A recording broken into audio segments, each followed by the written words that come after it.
उत्तर प्रदेश के मुख्यमंत्री योगी आदित्यनाथ आज एक दिवसीय दौरे पर पहुंचे बाराबंकी में बाढ़ से प्रभावित क्षेत्रों का किया हवाई सर्वेक्षण। वहीं सीएम योगी ने महादेव ऑडिटोरियम में पीड़ितों से की मुलाकात और सरकार अब बाढ़ पीड़ितों के लिए करेगी अस्थायी समाधान, सीएम योगी ने कहा। आपको बताते चलें कि जिस तरीके से सरयू नदी की बाढ़ से प्रभावित क्षेत्र का हाल चाल लेने के लिए आज मुख्यमंत्री योगी आदित्यनाथ बाराबंकी आए। उन्होंने यहां पर रामनगर तहसील क्षेत्र के परबतपुर, सरसंडा, जमका और खुज्जी समेत दूसरे बाढ़ प्रभावित गांवों का हवाई सर्वेक्षण भी किया। बाढ़ क्षेत्र का हवाई सर्वेक्षण करने के बाद सीएम योगी ने लोधेश्वर महादेवा ऑडिटोरियम में बाढ़ पीड़ितों से मुलाकात की। ऑडिटोरियम में उन्होंने बाढ़ प्रभावित को राहत किट भी वितरित किया। सीएम योगी ने बाढ़ से प्रभावित सभी लोगों को राहत किट वितरित किया। वहीं साथ ही सरकारी योजनाओं के लाभार्थियों से भी संवाद किया। इस दौरान उन्होंने कहा कि सरकार अब बाढ़ पीड़ितों के लिए अस्थायी समाधान करेगी। इसके लिए उन्होंने जिला प्रशासन को भी निर्देशित किया है। आपको बताते चलें कि आज कार्यक्रम के दौरान सीएम योगी ने अपने संबोधन में कहा कि डबल इंजन की सरकार आपदा के समय आपके साथ सदैव खड़ी रही है और आज भी खड़ी है। सीएम योगी ने कहा कि पीड़ितों की हर संभव मदद की कोशिश की जा रही है। हर पीड़ित को राहत सामग्री दी जा रही है। ऐसे में देखा जाए तो एंटी स्नेक वैक्सीन भी हर सीएचसी पर उपलब्ध करा दी गई है, जिससे पशुओं के चारे का इंतजाम भी किया गया है। वहीं जिला प्रशासन से आपदा राहत के मुआवजे की धनराशि देने के लिए भी निर्देशित किए गए हैं। वहीं सीएम योगी ने कहा कि मकान गिरने पर नया मकान पीएम और आवास दिए जा रहे हैं। वहीं मुख्यमंत्री योगी आदित्यनाथ ने कहा कि जिले के आलाधिकारियों को भी निर्देश दिए गए हैं कि तत्काल प्रभाव से बाढ़ वाले इलाकों में लोगों की फसल के हुए नुकसान का भी सर्वे कराएं और रिपोर्ट शासन को भेजें, जिससे किसानों को मुआवजा दिया जा सके। वहीं मुख्यमंत्री योगी आदित्यनाथ ने यह भी कहा कि हर साल या सरयू नदी की बाढ़ से लोग परेशान होते हैं। इसके लिए सिंचाई विभाग को अस्थायी समाधान के लिए भी निर्देशित दिए गए हैं। सीएम योगी ने कहा कि बाराबंकी के बाढ़ से प्रभावित इलाकों में क्षतिग्रस्त पुल, सड़क और दूसरी जरूरी चीज़ों को तुरंत सही कराने के निर्देश आलाधिकारियों को भी दिए गए हैं। आपको यह भी बता दें कि सीएम योगी ने कहा कि हर साल की तरह इस बार भी बाराबंकी जिले की तहसील रामनगर, सिरौली, गौसपुर और रामसनेही घाट के क्षेत्र के सैकड़ों गांव बाढ़ से प्रभावित होते हुए हैं। इस समय सरयू नदी की कटान से भी सैकड़ों गांव प्रभावित हैं। इससे में सबसे ज़्यादा अगर बात की जाए तो बाराबंकी के तहसील रामनगर क्षेत्र के गांव ज़्यादा प्रभावित होते हुए दिख रहे हैं। यहां दर्जनों घर, प्राइमरी विद्यालय, पंचायत भवन कटान के चलते नदी में समा भी चुके हैं। लोग राहत शिविरों में शरण लिए हुए हैं। लोग गांव छोड़कर किसी तरह नदी के तट पर अपना जीवन गुजर बसर कर रहे हैं। सीएम योगी ने आज बाराबंकी पहुंचकर सभी बाढ़ पीड़ितों से मुलाकात करते हुए उनको राहत किट वितरित की। होता है सभी आवश्यक चीजों के साथ ही डिग्निटी किट उपलब्ध हो जाए, बरसाती उपलब्ध हो जाए, ये सभी चीजें उपलब्ध करवाई जा रही हैं। अगर 15 दिन से अधिक है तो महीने में कम से कम 2 बार उस परिवार को ये सहायता मिले। महीने से ज्यादा है तो 3 बार कम से कम इस प्रकार की सहायता उस परिवार को आपदा राहत कोष से जो सहायता जनपद स्तर पर उपलब्ध कराई गई उससे उन्हें तत्काल क्रय करके उन्हें उपलब्ध करवाया जाए। किसी पीड़ित का घर क्षतिग्रस्त हो गया है तो उस परिवार को मकान, प्रधानमंत्री आवास योजना या मुख्यमंत्री आवास योजना, किसी भी योजना में से एक मकान उपलब्ध करवाया जाए। जिनके मकान क्षतिग्रस्त हो गए हैं उन्हें भी कंपनसेशन दी। जनहानि में 4 लाख रुपए की सहायता, जनहानि बाढ़ के कारण हो, सर्पदंश के कारण हो, किसी वन्य जीवों के कारण हो या सांड के मारने के कारण भी हो, तो भी उस परिवार को आपदा की श्रेणी में लेते हुए 4 लाख रुपए की सहायता तत्काल 24 घंटे के अंदर उस परिवार को उपलब्ध हो जाए। ये व्यवस्था की गई है और सभी लोगों को ये सहायता अब तक उपलब्ध कराई जा चुकी है।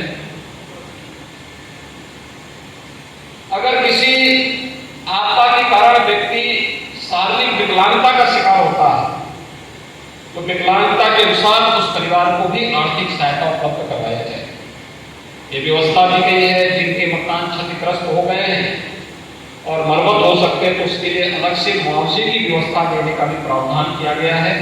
और ये सभी पीड़ित और प्रभावित परिवारों को जिनके मकान क्षतिग्रस्त हुए हैं, जो बेसिक शिक्षा परिषद का स्कूल या पंचायत भवन यहाँ पे नदी की बाढ़ की चपेट में आए हैं, वहां पर नए बनाने के भी आदेश दिए गए हैं। जो मार्ग क्षतिग्रस्त हुए हैं उनकी मरम्मत के भी आदेश दिए गए हैं। अभी बाढ़ सितंबर माह में भी पूरी कभी भी आ सकती है, उसकी पूरी तैयारी की जा रही है। और हमारा प्रयास होगा कि अभी से सर्वे करके इस बात को सुनिश्चित कर दिया जाए कि आने वाले समय में इसके कोई स्थायी समाधान का रास्ता निकलना चाहिए। मैंने तो यहाँ जिला प्रशासन को पहले भी कहा है कि तटबंध और नदी के बीच में जो लोग बसे हैं, अगर वे लोग इस पार बसना चाहेंगे तो उनके लिए हम कंपनसेशन उनको दें, उनको इधर बसाने की व्यवस्था कर लें, जिससे बाढ़ की समस्या का उनके समाधान का एक रास्ता उनके लिए निकाला जा सके। और सरकार उसमें थोड़ा सहयोग उनको करेगी। अगर सभी लोग बरसाना चाहेंगे तो एक अच्छी कॉलोनी उनके लिए बनाई जा सकती है, सरकार अपने खर्चे पर बनाएगी। वे लोग तैयार हैं, हम उसके लिए उन्हें थोड़ा सहयोग करेंगे। यहाँ पर बाढ़ बचाव के लिए कटान और निरोधक कुछ उपाय किए गए थे। जहां पे नए स्थानों पर नदी कटान कर रही है उसके लिए फिर से सिंचाई विभाग को निर्देश दिए गए कि वे जाकर के इसका निरीक्षण करें और तत्काल कार्य योजना बना करके बरसात के बाद इसको यहाँ पर लागू कर दे, जिससे आने वाले समय में बाढ़ की त्रासदी से स्थानीय लोगों को बचाया जा सके। आज के इस अवसर पर आज रक्षाबंधन का पावन पर्व भी है। रक्षाबंधन का एक पर्व न केवल भाई बहन का पर्व है बल्कि एक पवित्र पर्व भी है।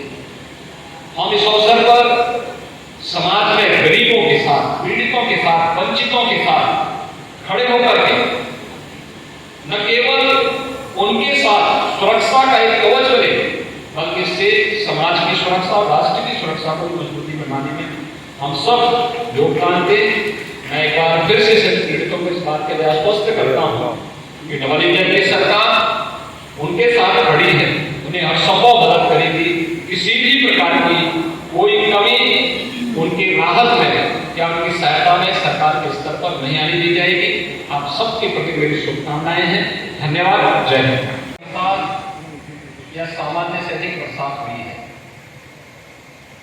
और इस सामान्य से अधिक बरसात के कारण या अन्य राज्यों में अधिक वर्षा के कारण, खासतौर पर उत्तराखंड में अधिक बरसात के कारण नदियों में कई स्थानों पर जल खतरे के निशान से ऊपर बह रहा है। प्रदेश के वर्तमान में 21 जनपदों के 721 गांव ऐसे हैं जो बाढ़ से प्रभावित हैं। उनमें से बाराबंकी के भी कुछ गांव हैं जिनमें बाढ़ आई थी, कुछ में उतर चुका है, कुछ में भी प्रभाव बना हुआ है। मैंने बीच में प्रभारी मंत्री को भी जनपद के निरीक्षण के लिए भेजा था। आज भाइयों बहनों रक्षाबंधन का अवसर है, तो इस अवसर पर मैंने कहा मैं भी बाराबंकी जनपद का सर्वेक्षण करूं। मैं भी सर्वेक्षण करके आया हूं और कुछ गरीबों को जो पीड़ित हैं, प्रभावित परिवार है, जो लोग इस योजना का लाभ जिन्हें मिलना चाहिए और योजना का लाभ किस रूप में दिया जा रहा है, उसी का निरीक्षण करने के लिए मैं आज यहाँ पर आया हूँ। यद्यपि कार्यक्रम दूसरी जगह में था, लेकिन मुझे लगता है कि इस वर्ष मैं बाबा बोधेश्वर नाथ जी का दर्शन नहीं कर पाया था और बाबा की बात को ऐसी कृपा ये बगैर देवादेव महादेव भगवान बोधेश्वर जी की कृपा के बगैर नहीं संभव था। आपने देखा होगा मैं इस बार आया नहीं पाया था यहाँ पे। बाबा जी बरसात में पानी भरा है, बताना है। और रात्रि में ही आज सुबह ही कार्यक्रम चेंज होकर के फिर यही फिर कार्यक्रम बनाना पड़ा। लेकिन उस सबके बावजूद हमारे जनप्रतिनिधियों ने, प्रदेश सरकार के मंत्री, छत्तीसगढ़ शर्मा जी हैं, माननीय सांसद जी हैं, विधान परिषद सदस्य जी हैं, विधायक गण हैं, जिला पंचायत के अध्यक्ष हैं, ब्लॉक प्रमुख गण हैं, सब ने मिलकर के व्यवस्था बनाई और उसी क्रम में मैं आज यहाँ पर आपके बीच में आया हूँ। जनपद बाराबंकी में बाढ़ प्रभावित क्षेत्रों का निरीक्षण और बाढ़ पीड़ित जनों को अपने कर कमलों से बाढ़ राहत सामग्री वितरण के कार्यक्रम में जन्म के पूरी विनम्रता के साथ और अंतस के साथ माननीय मुख्यमंत्री महोदय का आशीर्वाद मार्गदर्शन हम सबको मिले।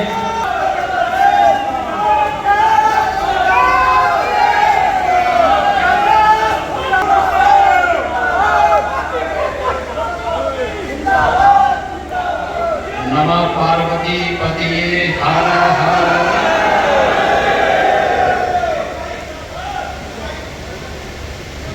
मंच पर उपस्थित मुझे लगता है कि इस वर्ष में बाबा बोधेश्वर नाथ जी का दर्शन नहीं कर पाया था और बाबा की रात को ऐसी कृपा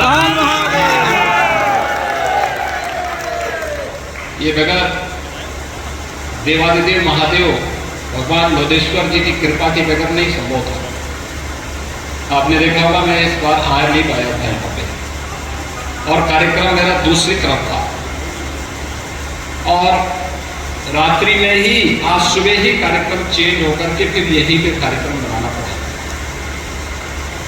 लेकिन उस सब के बावजूद हमारे जनप्रतिनिधियों ने, प्रदेश सरकार के मंत्री सतीश शर्मा जी हैं, माननीय सांसद जी हैं, विधान परिषद सदस्य जी हैं, विधायक गण हैं, जिला पंचायत के अध्यक्ष हैं, ब्लॉक प्रमुख गण हैं, सब ने मिलकर के व्यवस्था बनाई और उसी क्रम में मैं आज यहाँ पर आपके बीच में आया हूँ। हर पीड़ित के लिए शासन ने व्यवस्था दी है कि अगर 10 दिन 15 दिन तक पानी है तो कम से कम उस परिवार को 10 किलो चावल, 10 किलो आटा, 10 किलो आलू, 2 किलो अरहर की दाल, 1 किलो रिफाइंड तेल, मिर्च मसाले, हल्दी, जो भी होता है सभी आवश्यक चीज़ों के साथ ही डिग्निटी किट उपलब्ध हो जाए, बरसाती उपलब्ध हो जाए, ये सभी चीजें उपलब्ध करवाई जा रही है। लोकप्रिय सांसद उपेंद्र रावत जी, विधान परिषद सदस्य श्री कुमार सिंह जी, जिला पंचायत अध्यक्ष श्रीमती राजरानी रावत जी, माननीय विधायक श्री साकेंद्र प्रताप वर्मा जी, दिनेश रावत जी, भारतीय जनता पार्टी के जिला के अध्यक्ष प्रशांत उस्मेश जी, पूर्व विधायक श्री शरद अवस्थी जी, ब्लॉक प्रमुख श्री संजय तिवारी जी, श्रीमती आशीष सिंह जी, रतेश सिंह जी, चेयरमैन टिकट नगर जगदीश गुप्ता जी और आज के इस कार्यक्रम में सभी भाइयों बहनों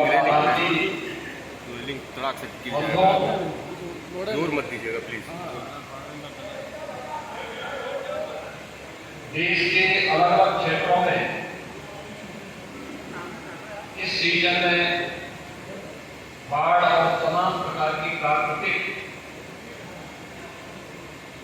आपदाएं आई हुई है। उत्तर प्रदेश में वर्तमान में 75 जनपदों में से 37 जनपद ऐसे हैं जिनमें क्षेत्रों में इस सीजन में बाढ़ और तमाम प्रकार की प्राकृतिक आपदाएं आई हुई हैं। उत्तर प्रदेश में वर्तमान में 75 जनपदों में से 37 जनपद ऐसे हैं जिनमें सामान्य से कम बारिश है या सूखे की सी स्थिति है, लेकिन 38 जनपद ऐसे हैं जिन जनपदों में सामान्य बरसात या सामान्य से अधिक बरसात हुई है। और ये सामान्य से अधिक बरसात के कारण या अन्य राज्यों में अधिक वर्षा के कारण, खासतौर पर उत्तराखंड में अधिक बरसात के कारण नदियों में कई स्थानों पर जल खतरे के निशान से ऊपर बह रहा है। प्रदेश के वर्तमान में 21 जनपदों के 721 गांव ऐसे हैं जो बाढ़ से प्रभावित हैं। उनमें से बाराबंकी के भी कुछ गांव हैं जिनमें बाढ़ आई थी, कुछ में उतर चुका है, कुछ में भी प्रभाव बना हुआ है। मैंने बीच में प्रभारी मंत्री को भी जनपद के निरीक्षण के लिए भेजा था। आज भाइयों बहनों रक्षाबंधन का अवसर है, तो इस अवसर पर मैंने कहा मैं भी बाराबंकी जनपद का सर्वेक्षण करूं। मैं भी सर्वेक्षण करके आया हूं और कुछ गरीबों को, जो पीड़ित हैं, प्रभावित परिवार हैं, जो लोग इस योजना का लाभ जिन्हें मिलना चाहिए और योजना का लाभ किस रूप में दिया जा रहा है, उसी का निरीक्षण करने के लिए मैं आज यहाँ पर आया हूँ।